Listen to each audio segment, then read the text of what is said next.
Good evening साथियों, आप सभी का स्वागत है। आज हम लोग बात करने वाले हैं जो एमएससी सेमेस्टर 1 में जो हाल ही में एग्जाम हुआ था उसमें पेपर 2 का बात करने वाले थे। तो पेपर 2 का एक झलक देखेंगे हम लोग कि किस टाइप का क्वेश्चन आया हुआ था और पेपर 2 क्या था हमारा, इसको भी समझते हैं। ठीक है, तो पेपर 2 में जो हम लोग का सिलेबस था उसमें हम लोग को क्वांटम मैकेनिक्स के बारे में पढ़ना था और लेजर फिजिक्स के बारे में पढ़ना था पेपर 2 में।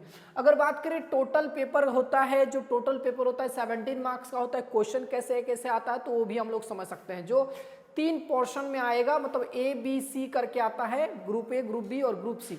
तो ग्रुप ए में 6 × 1 यानी कि 1 मार्क्स ऑफ क्वेश्चन 6 को रहेगा तो 6 मार्क्स के लिए, 2 क्वेश्चन रहेगा 4 मार्क्स के लिए तो 8 मार्क्स यहाँ से हो गया। और 4 क्वेश्चन का जवाब लिखना रहता है, लॉन्ग आंसर करना रहता है, 14 मार्क्स का रहता है। और यही इंपॉर्टेंट है, 14 मार्क्स का 3 को मार देगा तो 3 को बना देगा तो टेंशन खत्म हो जाता है, लेकिन फिर भी सभी बन जाता है, टेंशन लेने वाली बात नहीं होता है। ठीक है, क्योंकि 8 ऑफ 8 क्वेश्चन में 4 मारना होता है। ठीक है, तो यहाँ से आ गया 56। तो टोटल पेपर जो होगा वो 70 मार्क्स का होगा और 3 मार्क्स 30 मार्क्स कहाँ से आता है, कॉलेज से मिलता है, अटेंडेंस वगैरह से और इंटरनल से। तो इंटरनल प्लस अटेंडेंस, ठीक है, यूनिवर्सिटी पढ़ रहे तो अटेंडेंस से भी कुछ मार्क्स 5 मार्क्स का मिलता है और 5 मार्क्स परफॉर्मेंस को देख के दिया जाता है। ठीक है, तो 5 5 10 हो गया और 20 मार्क्स का इंटरनल हो गया, तो 20 और 10 30 हो गया और 70 मार्क्स का पेपर, टोटल 100 मार्क्स का।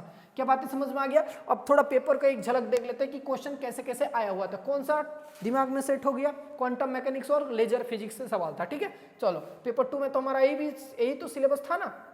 चलो देख लो, तो ग्रुप ए में जो मल्टीपल टाइप क्वेश्चन है देख लो सिर्फ कि क्वेश्चन कैसे आ रहा है, पढ़ोगे तो फिर समझ में आएगा बढ़िया से। ठीक है, देख लो, तो ग्रुप ए में ऐसा सवाल है, एकदम धीरे धीरे हम हौले हौले एस्केप कर दे रहे हैं ताकि आप लोग क्वेश्चन को देख के समझ सको, पढ़ लेना। ठीक है, देखो यहाँ बैलीज इनइक्वालिटी से सवाल है और यहाँ इसमें क्या था, इसमें है श्रोडिंगर इक्वेशन एडमिट्स ओनली, तो इसका है क्या होगा आंसर, ये पढ़ने के बाद ही समझ में आएगा। ठीक है ना, ईपीआर पैराडॉक्स क्या होता है, ये सब ठीक है। यहाँ देखो क्वेश्चन बी सी इसमें, उसके बाद डी हो गया, इसका आंसर भी मिलेगा, है ना, इसका भी आंसर एक एक करके सब का आंसर मिलेगा। ठीक है, आने वाले वीडियोस में। देखो गौर सुनो, अब बात करते हैं यहाँ 4 मार्क्स का सवाल में। तो 4 मार्क्स का सवाल में ये जो है बोला है कि लीनियर वेक्टर स्पेस के बारे में पढ़े होंगे कि लीनियर वेक्टर स्पेस के प्रॉपर्टीज के बारे में यहाँ पूछा है। Explain the principle of laser action के बारे में पूछा।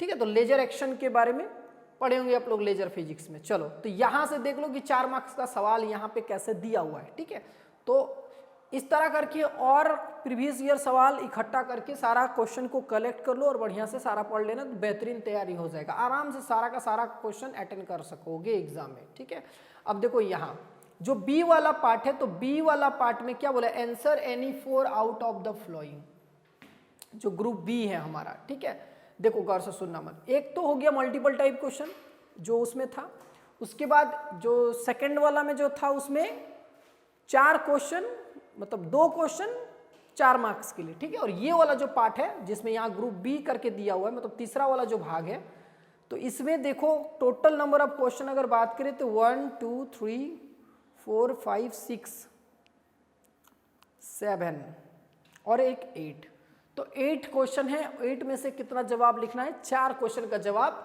लिखना है। देखो जो पेपर सॉल्व किया है वो यहाँ पे टिक भी किया होगा 4 गो। ठीक है, क्योंकि 4 बना के आया है, देखो यहाँ बढ़िया से।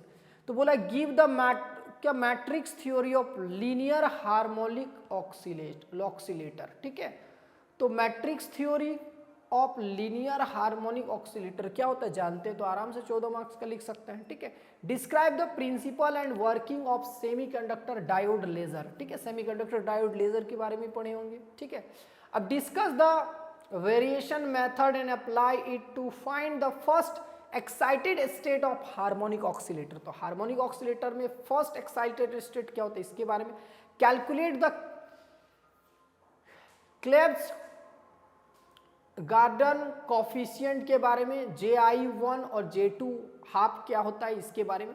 Describe the construction and working of the NDYNG laser with necessary diagram, मतलब डायग्राम भी बनाना है और मेंशन इट्स लिमिटेशन, तो इसके लिमिटेशन के बारे में भी मेंशन करना होगा एकदम बढ़िया से पूरी तरह से समझाना पड़ेगा बढ़िया से लिख के 2-2.5 पेज 3 पेज के आसपास, ठीक है।